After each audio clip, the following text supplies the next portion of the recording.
অন্ধকার যখন কথা বলে ভয় তখন শুরু হয়। স্বাগতম রাতের গল্পে। গত পর্বে আমরা দেখেছি ১৯৭১ সালের এক তান্ত্রিকের ডায়েরি খুঁজে পায় সোহেল। সে জানতে পারে এই দেয়ালগুলো মানুষের জ্যান্ত চিৎকার শুষে নিয়ে বেঁচে থাকে।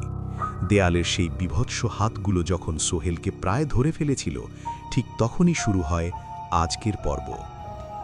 সোহেল নিজের মুখ চেপে ধরে খাটের তলা থেকে ছিটকে বেরিয়ে এলো। তার পায়ের নিচে মেঝেটা যেন কাদার মতো নরম হয়ে যাচ্ছে। হঠাৎ তার নজরে পড়ল ডায়েরির শেষ পাতাটা। সেখানে একটি নকশা আঁকা, খাটের ঠিক নিচেই একটা গোপন সুড়ঙ্গের পথ। সে আর দেরি করল না, গায়ের সমস্ত শক্তি দিয়ে মেঝেতে থাকা একটি কাঠের তক্তা সরিয়ে ফেলল সোহেল। নিচে ঘুটঘুটে অন্ধকার একটি সুড়ঙ্গ। উপর থেকে দেয়ালের সেই ফিসফিসানি আরও তীব্র হচ্ছে। হাজার হাজার কণ্ঠস্বর একসাথে চিৎকার করে উঠছে, সে পালাচ্ছে, ওকে ধরো, ওর চিৎকার আমাদের চাই। সোহেল সুড়ঙ্গের ভেতরে ঝাঁপ দিল। স্যাঁতস্যাঁতে মাটির গন্ধ আর নাকে আসা উৎকট পচা গন্ধে তার দম বন্ধ হয়ে আসছে। মোবাইলের ফ্ল্যাশলাইট জ্বালাতেই তার রক্ত হিম হয়ে গেল।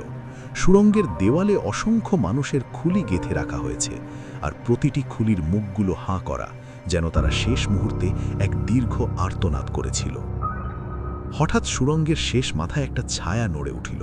লম্বা জট পাকানো চুল, কপালে সিঁদুরের তিলক আর গলায় হাড়ের মালা। তান্ত্রিক! সে মরে যায়নি, সে বেঁচে আছে এই সুড়ঙ্গের অন্ধকারে। তান্ত্রিক ধীরে ধীরে সোহেলের দিকে এগিয়ে আসছে, আর তার হাত থেকে ঝরছে কালো রঙের রক্ত।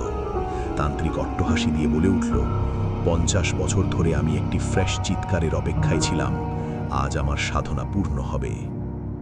সুড়ঙ্গের পথ বন্ধ হয়ে যাচ্ছে। সোহেল সামনে, তান্ত্রিক আর পেছনে সেই শব্দখেকো দেয়াল। পালানোর আর কোনো পথ নেই। সোহেল কি এই অন্ধকার সুড়ঙ্গেই তার শেষ চিৎকারটি দেবে, নাকি ঘটবে অলৌকিক কিছু? সিরিজের শেষ এবং চূড়ান্ত পর্ব দেখতে চোখ রাখুন রাতের গল্পে। সাবস্ক্রাইব করে সাথেই থাকুন।